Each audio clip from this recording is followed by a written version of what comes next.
भारत आज one nation one civil code यानी secular civil code की तरफ भी बढ़ रहा है। इससे अलग अलग सामाजिक वर्गों में भेदभाव की जो शिकायत रहती है उसे दूर करने में मदद मिलेगी। अब हम वन नेशन वन इलेक्शन पर काम कर रहे हैं। एकता के हमारे इन प्रयासों के तहत ही अब हम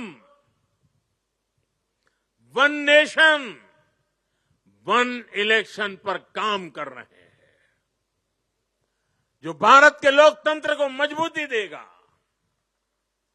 जो भारत के संसाधनों का ऑप्टिमम आउटकम देगा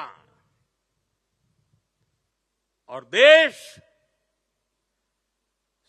विकसित भारत के सपने को पार करने में और नई गति प्राप्त करेगा, समृद्धि प्राप्त करेगा।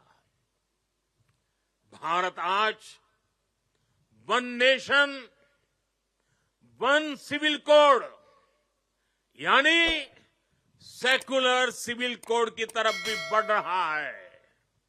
और मैंने लाल किले से इस बात का जिक्र किया था। इसके भी मूल में सामाजिक एकता, सरदार साहब की बात ही हमारी प्रेरणा है।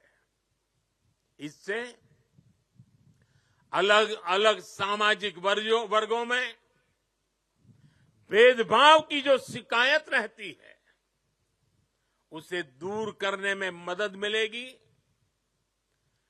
देश की एकता और मजबूत होगी, देश और आगे बढ़ेगा, देश एकता से संकल्पों को सिद्ध करेगा। साथियों, आज पूरे देश को खुशी है कि आजादी के 7 दशक बाद देश में एक देश एक संविधान का संकल्प भी पूरा हुआ है। सरदार साहब की आत्मा को मेरी ये सबसे बड़ी श्रद्धांजलि है। देशवासियों को पता नहीं है 70 साल तक बाबा साहब आंबेडकर का संविधान पूरे देश में लागू नहीं हुआ था। संविधान की माला जपने वालों ने संविधान का ऐसा घोर अपमान किया था। कारण क्या था?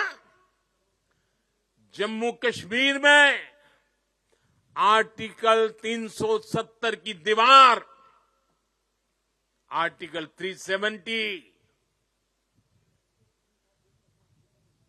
जो देश में दीवार बन के खड़ी थी, संविधान को यहां रोक देती थी,